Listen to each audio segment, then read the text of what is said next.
Hello and welcome back to Gooner Gathering. My name is Goonerly Meads, Lee Meadows, and tonight we are doing the Wolves versus Arsenal game review show. And we're not just here on Gooner Gathering, of course, we're on Arsenal Domination tonight because Dom Palmer's with me. Hello, Dom, how are you? Hello, mate. Very good, thank you. Yeah, yourself? I've been a very busy boy, sir. I've been a very busy boy since about 5 o'clock this morning. Yeah, straight So from work, straight to YouTube, straight to a second YouTube show, right? so truthfully, I've had my day job. During my breaks at work, I've had my Gooner Gathering head on to try and do some admin. Sam Wilson put out a video for us earlier on doing the women's update. I had to put that through the back end and trying to he had to try and convert that into an MP4 file and had lots of fun trying to do that. So it's been a really busy day, and Need to be I've just need to be need to be careful from those back end tackles, though. You'll get sent off. Absolutely, especially if VII doesn't want to get involved in it too. And I literally just come from one device and one YouTube channel to another because I've just been on Wrestle Dogs with Sam Wilson.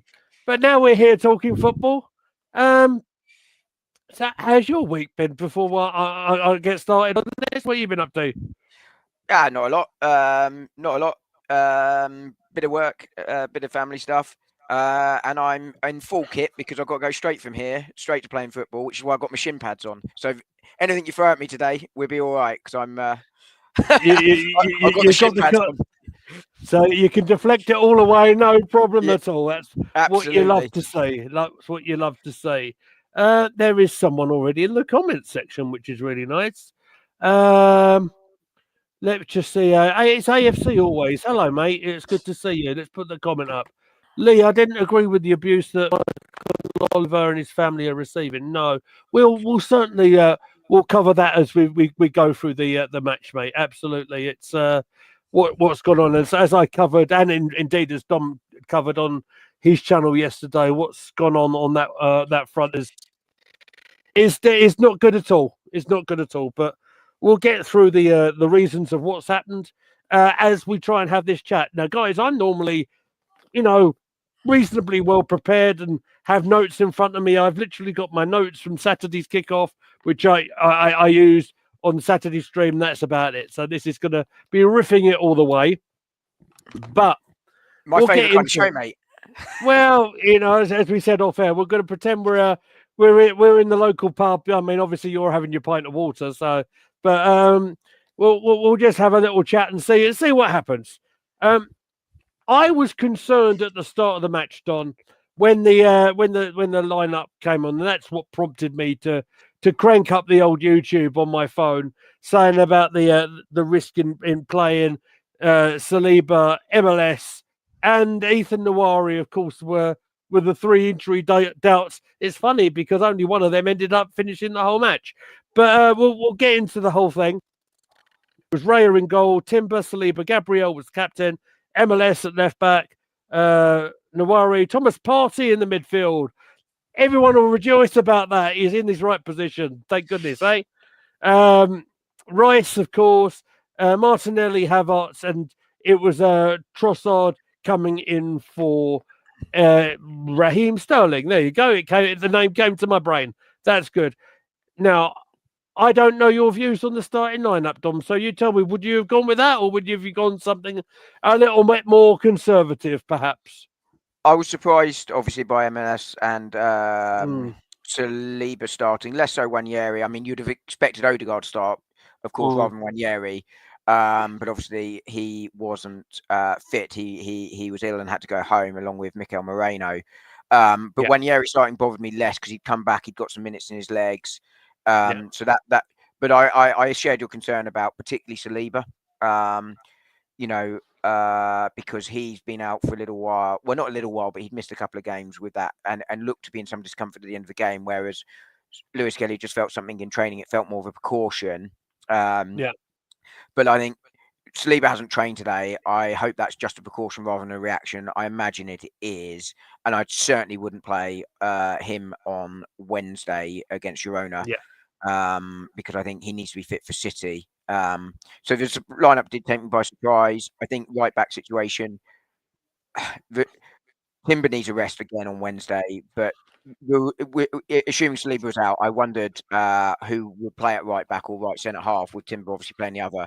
I hadn't factored in Saliba, but if you'd taken him out, I don't think there was any real good options um, for Arsenal there. But yeah, good strong lineup, and I expected to get the 3 points, which we just about did. Yeah, just about somehow or another. Hello to Julie Mears as well, who's joined us. I would imagine she's one of your subscribers. So hello. Make sure you take a look at Gooner Gathering as well if you can. Would be Very much quickly, appreciated. just want to say hi to Julie and thanks for joining us tonight. Really lovely to see you here. You won't see me later on, unfortunately, because as I said at the start, I've got to go play football, so I won't be on True Gooner tonight. But lovely to see you, Julie, and hope you're feeling well. Thank you very much for that. I'll just sort of cover on the Saliba not training apparently today. I would not be surprised if he's on an individual program, being that he's just recovered from his injury. I wouldn't be surprised if he done something indoor or something like that. He's got his own thing, and I would agree with the idea of him not necessarily playing on Wednesday night. And yeah, big up to yourself, Julie. Thank you for the comment there, and thank you for joining us on the live. So, I don't. Other than Kai Havertz having a couple of chances in the first half, do you want to cover them? I've got nothing written down on them, but would you like to talk about maybe some of the chances that Kai had during the first half? Yeah, sure. I mean, Kai Havertz has obviously missed some chances again on Saturday, and he'll be a talking point, I'm sure. I thought the first header, yeah, it's just drifted wide.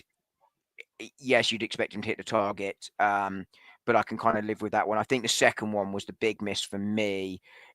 He's obviously got 3 in the penalty area. Lovely ball in to find him, and he's lost his man. And that cross is perfect, exactly where you'd want it as the number 9 there.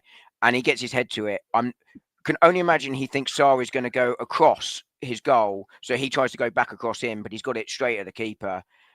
He puts it in the far corner. I don't think Sarr's getting there, and that's where he should have aimed for. That one for me was the bad miss. I could live with the first one because this expectation that every striker scores every chance is for the birds, but the second one is the bad one, and that's the one where you sort of put your head in your hands slightly. We all know that Kai Havertz has his deficiencies. I don't think anyone thinks he's the long-term answer to Arsenal at number 9.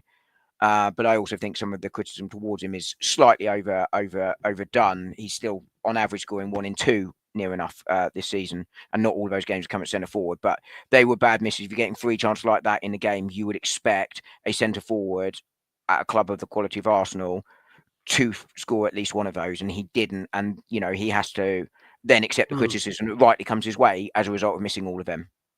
Yeah, I think I've said this before, Dom. I'd be worried if he wasn't getting any chances at all. And yeah, you're right. He's missed some chances, and yeah, some people are going to be criticising him. And yeah, you sometimes have to credit defenders for being quite tight on him. Sometimes there's a chance comes, and it looks like a really, really good chance. Here's the thing: you cannot bank on everyone, even the best of them, right? Even the likes of Wrighty, Shearer, Cole, Ferdinand, Haaland. There you go. The best of them missed chances. I'd be more worried if Kai wasn't getting the chances, and then people would say, well, what is he actually doing? I mean, the thing with Kai Havertz is, right, he works incredibly hard off the ball and needs to press. That is an important part of his job. It's similar to Martinelli, but we do pay him to put the ball in the net, and that's where Arsenal do need to look at upgrading him without question. But I don't think that makes Havertz a donkey or anything like that. I agree with you as well. I was more worried earlier in the season, sort of December-ish time, when we weren't creating anything. That worried me more than it does now. But Havertz, as I say, he has to be burying at least one of those chances, because he had 3 decent chances, and AFC always makes that point, and I would agree there. He has to score one of those, and there's no question about that. Yeah, I don't think any of us will doubt that, but I'm not gonna jump down his throat, because at the end of the day, you can't knock his work rate. If anyone's seen come on, Lee, you can't. I wasn't comparing Havertz to Alan Shearer. I was saying that the best strikers miss chances. You've really misinterpreted what I meant there, haven't you, mate? Yeah, And yeah, and and exactly. and and you know, like I said, look, you know, here we go. Here's the thing, right? And I think we might talk about this in maybe a little bit more in length tomorrow, right? That he says Havertz misses again 3 or 4 chances. Now, isn't it funny that a certain player misses chances, and then other ones, like should give the likes of Nawari hits a free kick, which goes high and wide. Is he immune for criticism? It's funny because you will want Ethan to play, and some of you don't want even Kai to step on the field. It's hilarious, the agenda. We'll get into that a bit more tomorrow. I agree. I think there is that agenda, unfortunately, against him. That's not to say he's not upgradable, but I think Liverpool fans, and I don't watch Liverpool religiously, and maybe I'm wrong here, Yeah, but I think they have similar with Darwin Núñez, and it is yeah. frustrating when you miss chances like that. But everyone sort of seems to focus on what they don't do well, which is right, but don't and then give the praise for what he does do well. And I think, as always, I try and bring a little bit of a balance in my view to highlight both. But he's not. He rightly does get criticised for the chances he missed because he misses a lot of chances, and that's an area of the game he definitely needs to improve. So Julie says exactly. Even one of them chances would have made us happy. Yeah, it would have made the game an awful lot easier to watch, wouldn't it? Yeah, a lot more. Let me just sort of bring the comment up so I can actually see it. Yeah, but you're making it hard. Havertz hardly misses any chances. Have I ever said that? I don't think I have. I don't No, think I've ever said that at all. Um, all of a sudden, hang on, there's a countdown. 10, 9, 8, 7, 6, 5, 4, 3, 2, 1. Honk! Sam Wilson has joined us from Wrestle Dogs. Hey, hey Sam, how are you? Hello. I'm good. I've done a quick switch over. I won't be with you for long, but I'll be here for a little bit. Yeah, absolutely. Thank you for joining us, mate. I gave you a lovely little plug at the top of the show. Yeah. Also, I've sent you a picture. You'll find it. The Gooner Gathering banner at the bottom, I forgot to take off. So it was on for most of the rest of the stream until I realised. So you have got some more free promotion off the back of that. Love that, Sam. Much appreciated. Thank you very much.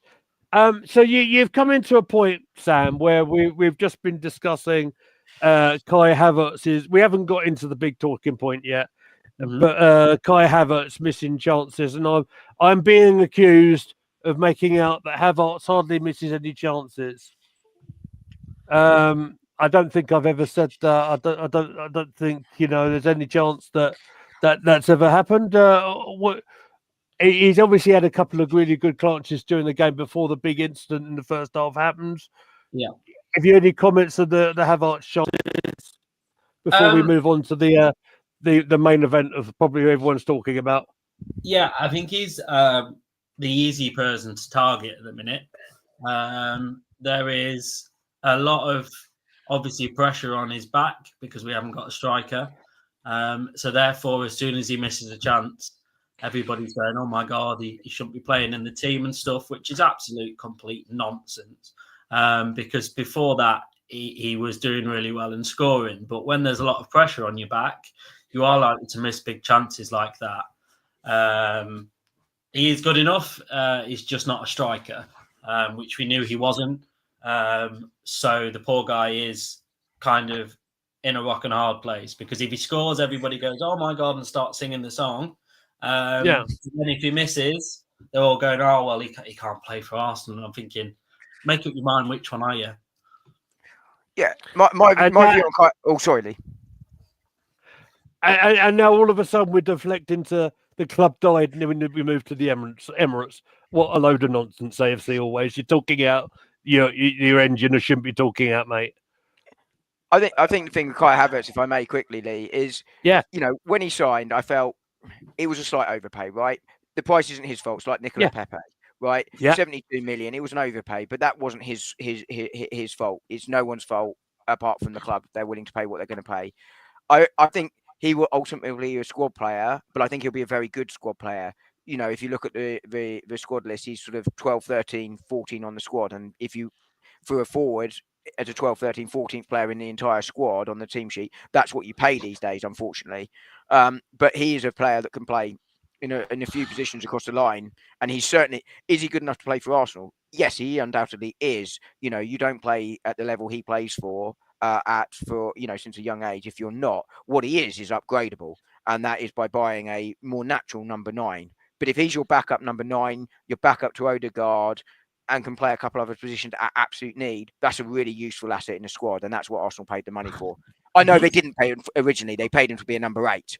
And that didn't work. But the upside of that is it didn't work there, but actually he does bring you all these other options as well. And that's where he will ultimately be. He's right up there, guys, with in terms of goals scored and goals assisted. You can look at the official stats. We all know he's right up there with Bukayo Saka in terms of them stats. And I'm not saying he never misses chances. I'm not saying that at all. But it's just like people just don't want to see what they the facts in front of them, if you like. And I think it's AFC 14 always, goals. Yeah, God, Dom, I'll come back to you. Sorry, I was just going to say really quickly, it's 40, just on your stats point, it's 14 goals and 4 assists in 31. That's by no means horrific. And I would agree with Julie here, by the way. The abuse that he got, and we'll probably touch on the Michael Oliver stuff shortly, wasn't on at all, especially towards his family. They're not there to take the abuse for what he does or doesn't do on the pitch. Yeah, completely unconnected with what Kai does on the pitch. It's just absolutely unacceptable. So AFC always says it's not nonsense, it's true. The club dying when we move to the Emirates. No, you can have your opinion, right? And that's what forums like ours are all about. But what did we need to do? We needed to compete, I believe, in terms of that. We had a 38,000 stadium at Highbury, which I've been to and absolutely adore. Every time I've gone up to the Emirates since, do you know where my first point of call is? I go outside of the Arsenal Stadium. I go straight ahead of me towards the North Bank, and then I head over to the East End. See where the Herbert Chapman statue was, and I just pay my respects to the old girl because I loved going there. I have so many good memories of being there. In fact, the very first memory of me going to Arsenal was going there with my dad and my brother, then going through the North Bank entrance, go to the concourse. They're having a live band playing. I believe it was an Aston Villa game, I think, over Christmas time. And I absolutely loved it. It wasn't the greatest game in the world, but it was an experience that I've never forgotten. But as Julie says in the comments here, hated leaving Highbury, but it was a necessity for Arsenal to grow. Had to happen. I mean, that's my view, guys. Do you think differently? I went once. Was quite young, so I don't remember lots of it. I remember how noisy it was and how much an atmosphere it had.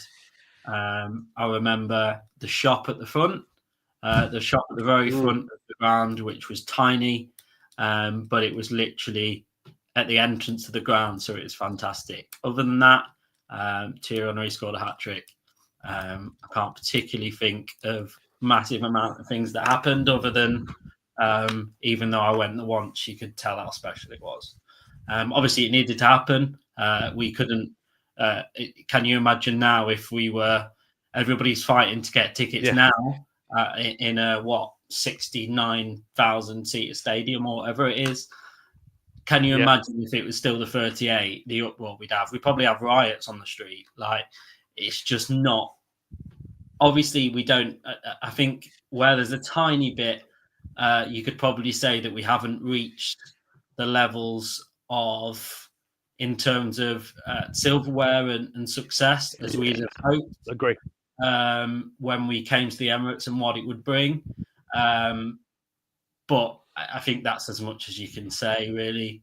I don't think, it's one of those ones, isn't it? I don't think there's much more Obviously, I do say some rubbish sometimes, but that's one that I'm pretty sure about. I'll tell you what, Sam, I'm jealous. You get a Thierry Henry hat trick. I got 0-0, Ian Wright breaking Steve Agrizovich's nose in my first Poor old doggy. I think it was Righty that broke his nose, but someone did. I remember. I know the match you're talking about. I can recall it. I know what you're talking about. That's brilliant. Oh dear. But yeah, I was also there for Cesc Fabregas's first goal. And I was there for his first game. I was lucky enough there to be for the game where we broke the consecutive games without losing as well by pure chance. We've lost Lee, or I have at least. Oh gosh. Hello, I'm here. Oh, we got you back.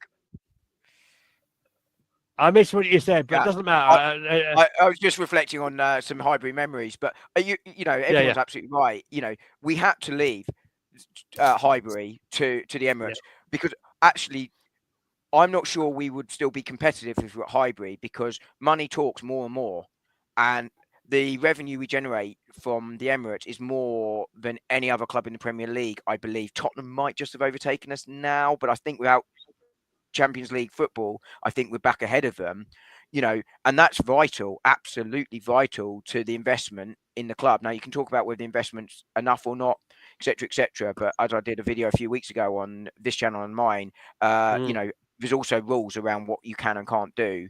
But I think, you know, that investment is crucial. The thing is, we were told that it would change everything for us and we were going to be the next dominant force for the next 20 years. That obviously hasn't happened. I don't think it was a lie in terms of they deliberately misled us. I just think we got things wrong and we didn't do the things necessary to do it. And my firm belief is we're on the path back towards that by doing the right things.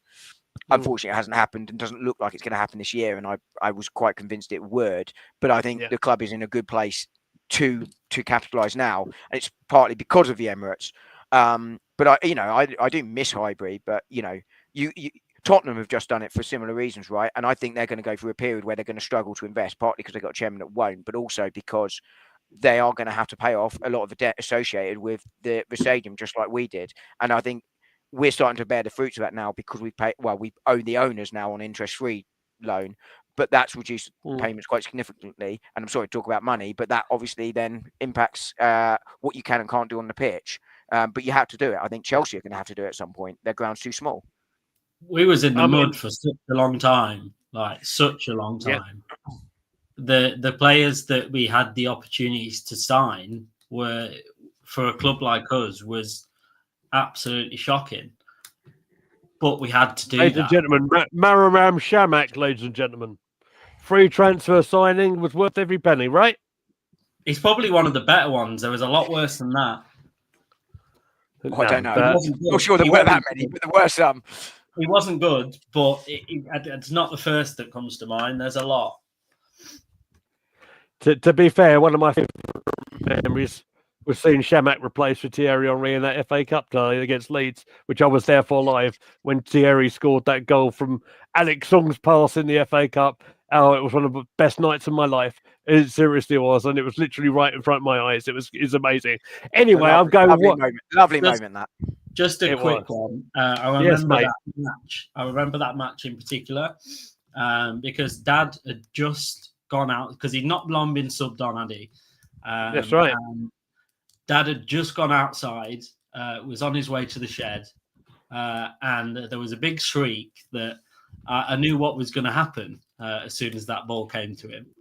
So time came to stop. Kind of stopped for a minute, and as he ran back in, he just scored, thankfully. But it was one of those moments, wasn't it? As soon as the boy came to him, you could have put your house on that going in. I can see it was right in front of me right now, and I can feel myself getting teary thinking about it because there literally was not a dry eye in the whole of the stadium that night. It was amazing. Thierry Henry, that's right, mate. Very good. I like what you did. We're way off where we need to go, so thank you, AFC, always. Did Manchester City lose all of their things when they left Main Road? Did West Ham United lose some of their character when they left Upton Park? Yeah, maybe to a point, but again, a necessary change. I Can think we it's move just a on a change little to bit? modern. It's changed to modern football, right? But we all miss Exactly. Highbury. It was a great atmosphere, no question. Yeah. Absolutely agree with that. Right. Let's get into the meat and potatoes of the whole thing here, shall we? Because it's funny because I think a lot of channels will be leading with this big story. We've gone completely different, and I love that because We were that's meant what to. well, we were, but you know, it's what Going to Gathering's about. We just we go a little bit rogue sometimes. You know what I mean? So let's get into it. We know where we're going here, right? We get a corner. It's defended a little bit from Wolves, and they look like they're on the breakaway. And all of a sudden, we've had Trossard have a swipe at the ball, trying to get it back, and then obviously, Miles Lewis Skelly, I should say, has kicked out at Matt Doherty, and all of a sudden, the referee has given him a straight red card. Even the Wolves players were shocked. I think everyone, any man, dog, and a person who's ever watched a football match might have been a little bit shocked. I think there's lots here to break down. I've missed one comment which I probably should talk about. Just bring it up, and it says we owe Wenger for getting us through that tough time, that transition, and more or less keeping us into that them sort of top 4 places. Yeah, absolutely agree. Is nothing short of he needs a statue just for that, for getting us in the top 4 with the teams that he had to play with. Is just and the restrictions on him. Absolutely right. So where do we go? Let's take it to Dom with the MLS challenge on Big Matt Doherty. Was it a red card, Dom? Surprised me. Yeah, I've just been contacted by the PGML MOL, and they'd like me to point out that it was definitely a red card. No, the PGLOL more like. Yeah. I mean, look, it's a yellow card all day long, right? Yeah. You know, he's had a swipe at the ball. It's cynical. It's a yellow card. We see it in every game, in every league, every week. I've done it myself. You know, on several occasions. You stop the attack like that. I can only imagine that Michael Oliver thinks it's a high studs down the back of the calf there. It's not. It's the side of a boot. Yes, the studs are up, but that's part of the motion rather than because the studs are up, and he's caught him with the side of the boot. I think. Am I on? You're on. Yeah, Michael Oliver's got it wrong on the field, no question. You know, and I think probably if he's looking at it now, he would probably think it's a yellow card too. In the moment he's given a red card, he's got a good view of it. I think he's made the wrong call. My issue here is that VAR probably should have sent him to the screen. There's some debate about how VAR works. In my world, that sort of thing is the type of thing you send to the screen and have them have a look at it. It should be overturned. I understand Arsenal, Sammy Mockdale in the Mail is reporting this evening that Arsenal are going to use the Bruno Fernandes challenge, which was very similar, that saw him sent off earlier this season as part of their evidence to suggest why this should be overturned. It should be overturned. And I think, you know, they need to sort of have a look at this and sort of work out what went wrong there because something has gone wrong. You know, and it's as simple as that for me in terms of the decision. I don't know if we're going to touch on the other bits in a moment, so I'll just leave it with the on-field decision and the VAR. It's just not a sending off, and it makes life really, really tough for Arsenal on the day. Anything you want to add on that, Sam? I think I was going to kind of what AFC always said. It was the most weird red cards, like the most. I don't know what the word is, like the most unjust red card I think I've ever seen. I would have said that if I was a Wolves supporter. I would have said that if I was a Man City supporter. I would have said that if I was any other supporter, because it's a yellow card, yes, like everyone's alluded to. But in that circumstance, to give that person a red card, that tackle would have had to have made with malicious intent. And there was not a single, I don't know, there wasn't any of that at all. You could see from the players' reaction. I think even Havertz was kind of dropped down to his knees in kind of shock as to what's actually happened. Well, the Wolves player's worse, mate. I mean, it was a great picture. I don't know who the Wolves player is behind him, in absolute disbelief at it being a red card. Yeah, and it, I don't know. There's something I'm really trying not to go into all the plot points that everybody wants to bring on to this about how many red cards he's given us and stuff like that. I'm trying to not go into that at all. But yeah, I don't see how anyone, definitely not a referee, can look at that and think that player needs to be sent off. Yeah. So we go. So obviously, you'll probably touch on it anyway when the Wolves red card. Yeah. But that was an example of if he hadn't have been on a yellow card, a straight red card for me, because that was different. His studs were showing, and he clearly did that to. I'm not saying to injure our player, but to cause a little bit of harm in the process. Yeah. To answer AFC always this question, it's a really good question. If it is not overturned, what games does Skelly miss? Obviously, Man City on Sunday. What are the other games? Well, I can answer that.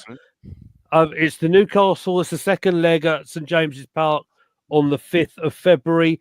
It's also the game at the King Power, Leicester, Saturday, the 15th of February. If it's the 3-match ban, that's what it is. So obviously Lewis Skelly will be available, and for what it's worth, if he's fit and he's only had less than 45 minutes down him, I'd probably play him at left back or on Wednesday for what it's worth. But yeah, that's the answer to that one. I think you can do that, and he'll get through the Man City game as well if he's available and no longer suspended, because as you say, he's not played that much at the weekend. Yeah. Saying that, Calafiori scored against City as well, didn't he? So, either option's a good one, I guess. But obviously, we wouldn't want the suspension. I'd hope we'd see a resolution of this situation sooner rather than later. Yeah, Julie's right. Newcastle and Leicester. And yeah, AFC always, I get it. Michael Overseller off 8 Arsenal players. That doesn't mean I'm having a go, by the way. Yeah, I know. You're actually right in what you're saying.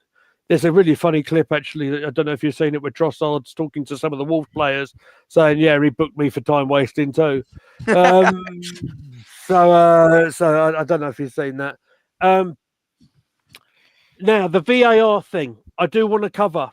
I think this is important. Now, if Michael Oliver has seen it as a tackle going through the Achilles, that in itself is a red card, which I don't necessarily think VAR can get involved with because of the interpretation of the rules that VAR get. I don't think the VAR referee has the right to say to him, and I should say, I'm getting this from Dermot Gallagher on the Ref Watch and Sky, who actually I thought came across extremely well on Sky today. He tried his very level best to try and explain the whole situation. He said that in that sort of situation, I don't necessarily think it could go to VAR as it stands at the moment. Now, I think that is something that the powers that be should probably be done, because I genuinely thought that anything that was given a red card, any goal, anything like that, would be looked at VAR anyway. So if I was wrong in that, okay, fair enough. But perhaps it should be looked at. I don't know if it would be looked at as looking down at the referee, because it's that clear and obvious thing. I don't know if Oliver's thinking it's down the Achilles, that is the guidance that they are giving for red card. But if you see how his foot ended up, it's like a reaction to where he ended up with the challenge. It wasn't down, the foot was raised. Do you agree with me, guys? Yeah. Clear and obvious thing baffles me every time that anyone says it. I know. Because clear and obvious to each of us, it is very different to clear and obvious to whoever was running VAR on that week.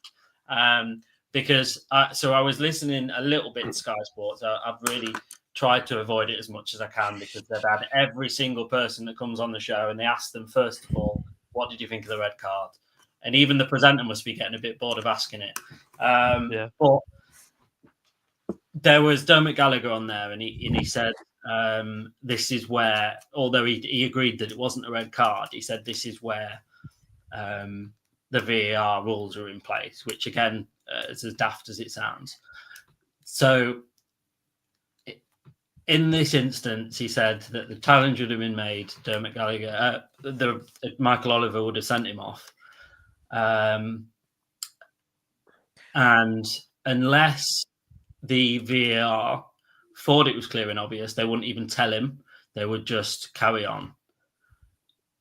But this is my counter to that is this is why we've got this thing in place, isn't it? So that when things like this happen, we've got two people or however many people looking at it and going, actually, something not quite right here. We need to let the ref know that we think potentially that he's made a wrong decision. Yes, he'll still have to look for it, and he might have said, like Dermot Gallagher said, he might have stuck with his decision. But at least, surely, you need to tell him, look, there's not something we think.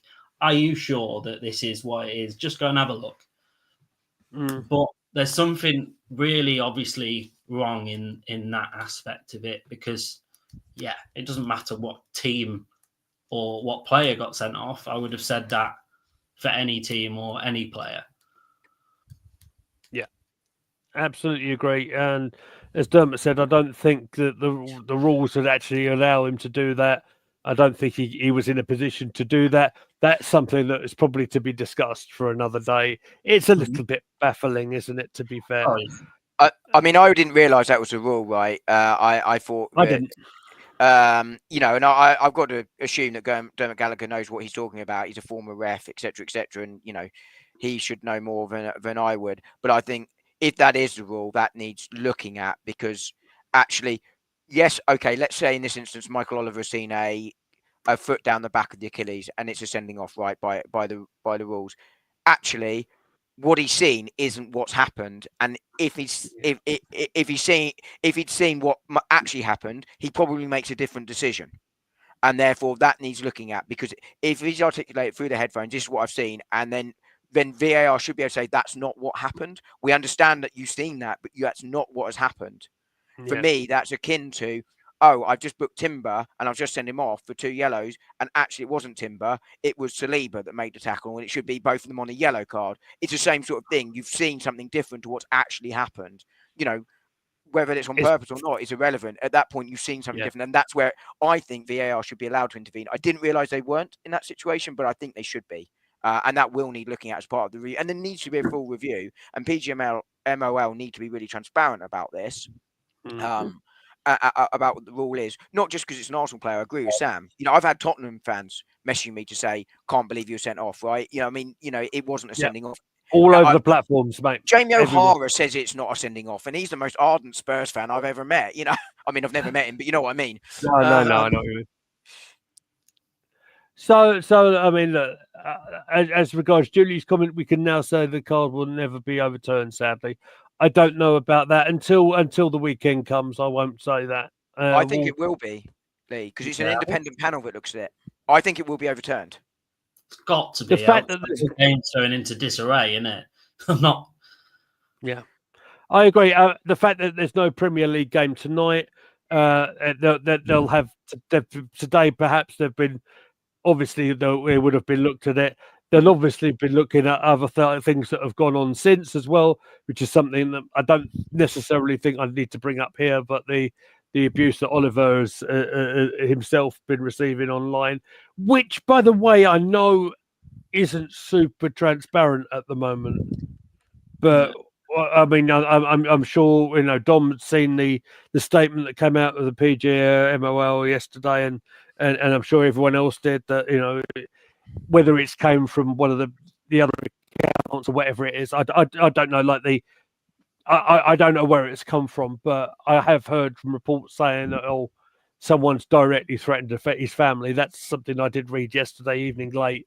So look, we covered it yesterday. I don't really want to do it too much here. Again, it's the same thing as the Kai Havertz when he missed a penalty against United. Anyone who sort of goes on the old keyboard and does them nasty words and everything, why? You're an absolute waste of space. Yeah, I agree. Just really quickly, it's unacceptable. But Yeah. I mean, what it can't do is detract away from a review into what happened, so that we can make sure it doesn't happen again.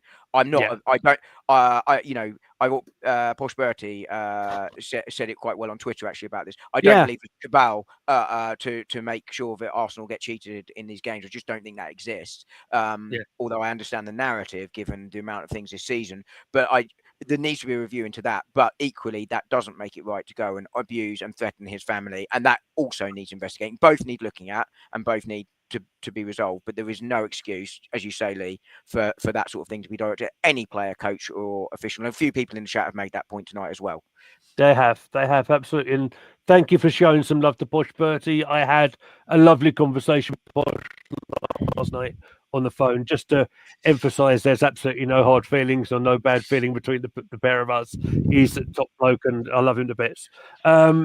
So let's just catch up with the comments. AFC always said always it's the problems VAR, it's the people that are doing it, and perhaps the training that have been given to do it as well. It's something and the guidelines. Yes. Again, with this whole thing, it's all quite new technology, right? And I think we're learning as we're going along with it. And I think it will be the same, not just here in this country, but everywhere else. It's just the publicity that the game gets in this country because it's massive, right? And when something goes awful wrong, which I think the three of us here will agree it probably has at this stage, it really does escalate to a situation we're in tonight. Julie says we rarely have this problem about referees in the Champions League. Is that coincidence? Is that by design? I'm not sure. I think right now the quality of referees across Europe appears to be of a higher standard than it is in this country at the moment for whatever reason. I don't know why. Because I imagine abuse of referees and officials happens in a lot of countries. So I don't understand the reason behind it. But right now, the standard of English refereeing is behind that of other countries. I think that's true. I think the comment. Sorry, Sam. Really go ahead. And then I'll shoot off and I'll leave you to the rest of the show. All right, mate. But like all three of us in our jobs, we're governed by rules and regulations that our job entails. So I was in the camp of it's the people that are running it. To some degree, I still agree with that. But to the other degree, the misdrawn lines, for instance. Yeah. So I do agree that they're only playing by the rules and regulations which they're under. They can't go against that, else they won't have a job. So it's kind of a double-edged sword, isn't it? If the rules aren't changed to make it easier for them to do their job, then nothing is going to change, because you could change the VAR to us three or two random people off the street, but they would still be governed by those same rules and would have to follow them. So it's clearly much bigger than just that person can't do their job or sees that differently to what I do. So it's slightly a little bit more than what it is on paper, I think. I agree, Sam. I think that's well said. Yeah, absolutely, mate. Absolutely. I couldn't agree more. If you have to go, Sam, before you do leave us, mate, please go ahead and plug Wrestle Dogs for us. Yes. So you may have hopefully followed me over from that show, but if you didn't, we have a wrestling channel that is super fun because it's something that I've always done. So to be able to talk about that to others and to reach random peoples in different corners of the world that we have that I never thought would be possible is fantastic. So, big one, obviously, on Saturday. We'll be going live for the Rumble. Come on. Ruin my sleep schedule for a good couple of weeks, but the things you do for YouTube, I suppose. What sleep pattern is what I say to that, mate. On that note, good to be here briefly. Enjoy the rest of the show. Thank you very much, Sam. Very much appreciate you being here. Sam. I'll see you soon. Yeah. Cheers. If you just leave your studio, that's just grand. Cheers, mate. Sam Wilson, ladies and gentlemen, top bloke. Go give them a follow. Wrestle Dogs on YouTube. They're all on Instagram. Give them a follow over there. So okay, so we've got to half time. Let's briefly talk about that tactical change that Arteta did, and how that palmed out. Because as half time was nearing, and the red card had been shown, what did I say to you guys on our chat? I said that in this situation, I'd probably bring off Trossard, and I'd bring on Zinchenko, didn't I, to cover the left back position. I kind of stand by that. I thought you said Tierney, actually, but I said Zinchenko, and the reason I said that, as much as I love KT, and you know I do, right? Emerson is in the chat. I'll get to your comment, mate, in a bit. Thank you very much. Right, I've got to focus me.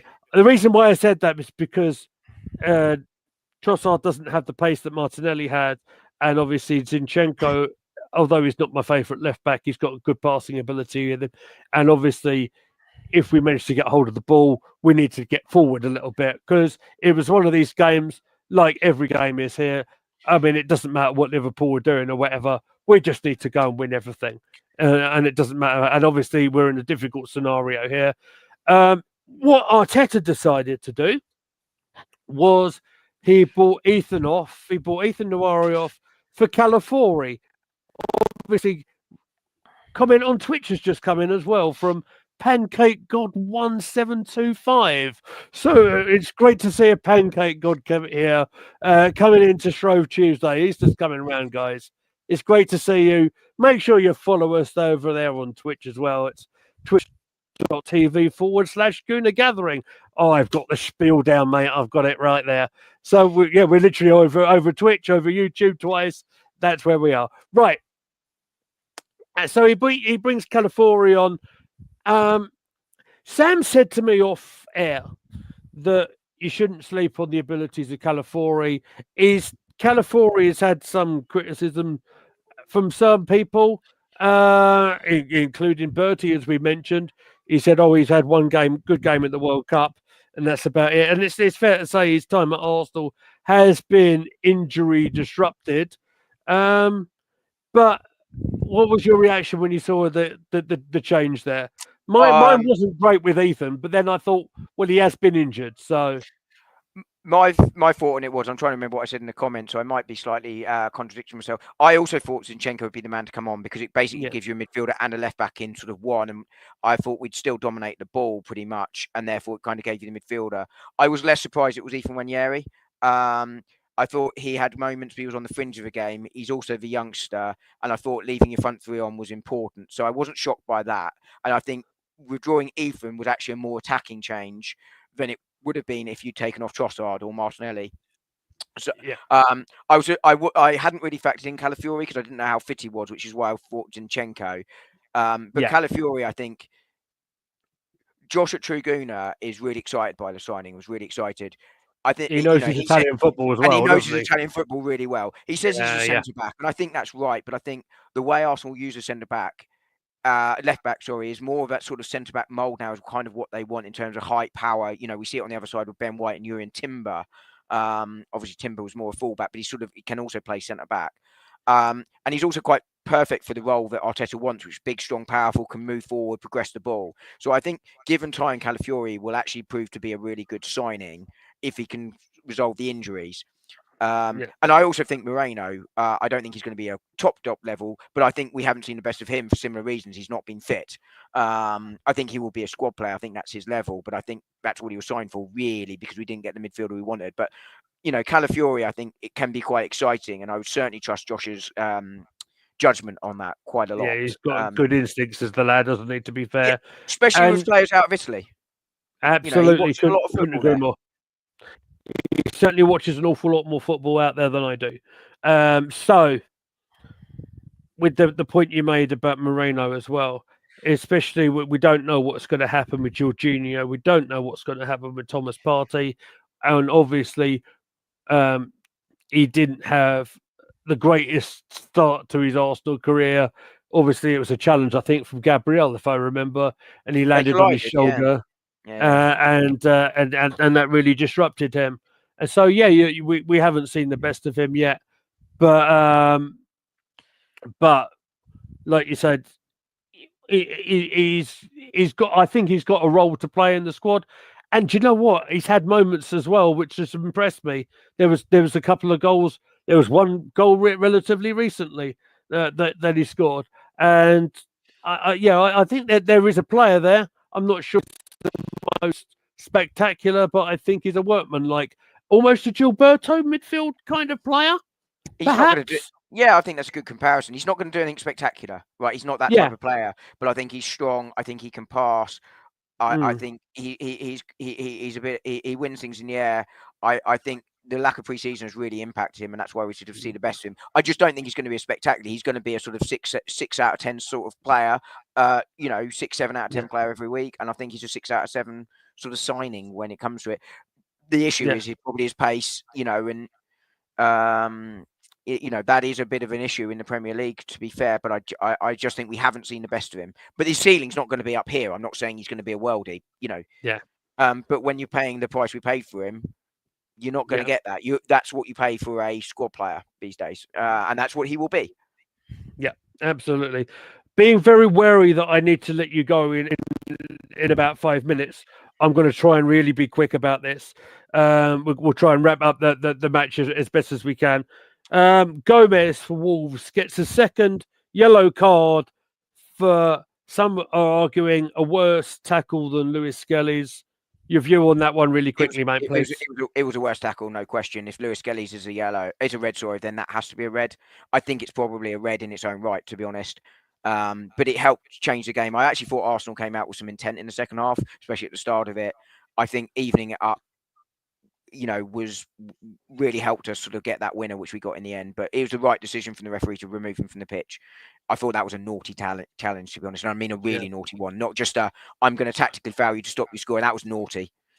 It was terrible. And let me tell you, if I was a Ipswich Town fan, and one of my very best friends in my place of work is an Ipswich Town fan. Jovi, big up to you, my friend. The team's battling in the relegation zone, the likes of Southampton, Tottenham. I had to say it. Sorry. You'll be absolutely fuming seeing a tackle like that. The player's going to get a 1-match ban as opposed to a potential 3-match ban that Lewis Skelly's getting. That's not fair. There's no justice there, is there? No, absolutely not. It was a horror challenge. It really, it's not a horror challenge, but it was a bad one. It was naughty, and it was with force as well, which is what for me makes it the red card. Yeah, and the point you just made after half-time, obviously I haven't got a lot of time to work with here. Arsenal did carry on playing their football, and for a large part of that first part of that second half, they were creating chances. Wolves did get back into it, but like I said, the red card that they did get leveled it up a little bit, gave Arsenal a bit of belief, and then Calafiori goes and scores a fantastic goal, by the way. Would you like to tell the people all about the goal and how we managed to hold on for a 1-0? Yeah, I mean, we worked the ball down the right-hand side into space. It was a nice little move. Opened up the Wolves low block, helped by the 10 men, I think, because it meant Wolves couldn't low block as effectively, which is something we need to resolve, by the way. We're not good at breaking down a low block, and that's difficult, but we've struggled far too often with that this season. I think that's a big criticism I'd have of Arteta this season, is that inability to break down a low block. But you made the point here, in previous games, we've gone really defensive when we're down to 10 men. This time we look to go and win it, similar to what Liverpool did against Ipswich. I know they didn't, but I don't think they did. I think they drew it. But anyway, it doesn't matter. We look to try and attack and take the game to them, but we worked the ball nicely down the right. the ball's come in. Havertz hasn't quite got to it, but it's come out to Calafiori, and that is a sweet hit. That ball is behind him on the half volley, and he steered it right into the corner. I know it goes slightly more in the corner. I think the keeper might get a touch to it, but it was a lovely finish, and I was really pleased for him because he's had his injuries this season. AFC always has said it in the sidebar. You've got to hope that he's not an injury-prone player. I hope he's not. I hope he's just an adaptation to the more not necessarily physical, but quicker, high tempo football in England compared to Italy. I'm hoping it's just that. But yeah, lovely finish, and I think Arsenal got what they deserved from the game there. Yeah, AFC says we struggle with 11 men. Difficult one. I think the way Wolves set out, made it difficult. We continue to find it a little bit difficult, as Dom said, with that low block. Yeah, but I agree. I think we were the better side, but we do struggle to break that low block down. Absolutely. 1-0 it remained. They did bring Kieran Tierney on to play a few minutes at the end of the game to see it off. There's a few reports saying Tierney's going to leave in this January window. I don't think that's possible. If one of the players will leave, I think it's going to be Zinchenko. But he's the one that gets you the money. So, if you're selling one, it's Zinchenko yourself. I can't see both leaving. I'd be surprised unless we've got money to bring in someone else, but the priority's got to be in the forward areas. And by the way, Arsenal, it's the 27th of January. Come on, we've got 7 days left. I don't think we're going to see a superstar. I've talked about it before on money. I don't think it's there for a superstar, but I think there's something out there that we could do. It's got to be the right player. You don't want to earn anybody, but I think there are people that are the right player that we can afford and that we should be doing something here. It's imperative. You could see Havertz was exhausted at the full-time whistle. Yeah. Absolutely exhausted. And he's played so many minutes. It's not just him. Trossard has, Martinelli has. These guys are on their knees because they're playing so many minutes at the moment because of the schedule, and they just need some help in terms of numbers. Okay. What I think we'll do, Don, we'll quick fire the comments, then we'll get out of it because I know you need to go. Yeah, I do. I need to go play centre half. Well, we should welcome Anthony, who's subbed to this channel. I'm not sure if that's mine or yours. I assume yours. Yeah, well, I knew her, but I know from Arsenal history and more. He's an absolute top guy as well. But AFC always quick. Firstly, says it's a yes/no question. Neto in goal against Girona. Nothing to lose. Might as well. Nothing to lose. Anthony Herbert subbing to the channel and CM Punk to win the Rumble. Fantastic shout. I love that. Julie says, good night, guys. Great. Stay safe. We move on. Emerson says hello. We mentioned Pancake. AFC always says Calafiori did well when he came on. He did Arsenal's problem is being consistent with our attack and defence. Yeah, I can kind of agree with that. And yeah, there we go. We'll end with this. AFC always saying breaking news: Tommy Yasso is on a milk carton as missing. So apparently he's back in trading, as is Ben White. But I don't think they're in contention for Wednesday night. Dom Palmer, thank you very much for joining us on Gooner Gathering tonight. Look, I've got it to the minute. We're on like 8 o'clock, mate. I want to thank you very much for your support. I think our paths will definitely cross very soon indeed during the week.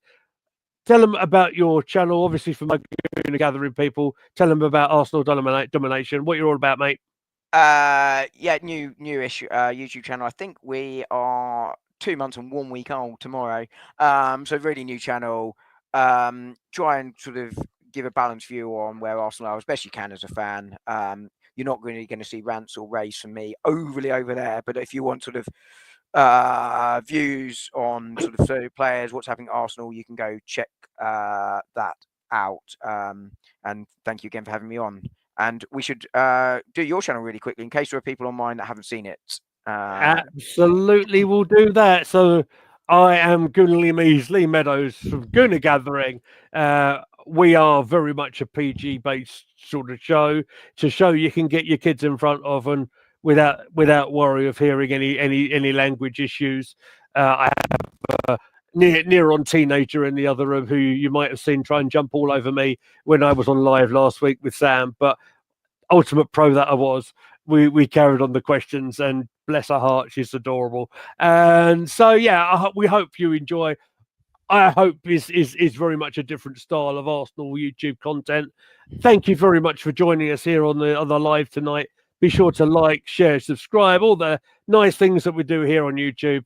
And I'm pretty sure you're going to see me and Dom maybe sooner than you think during the week. We'll leave it there. Ladies and gentlemen, thank you very much for watching Arsenal Domination. Thank you very much for watching Gooner Gathering. And we shall see you very soon indeed. Thanks for watching. Bye all.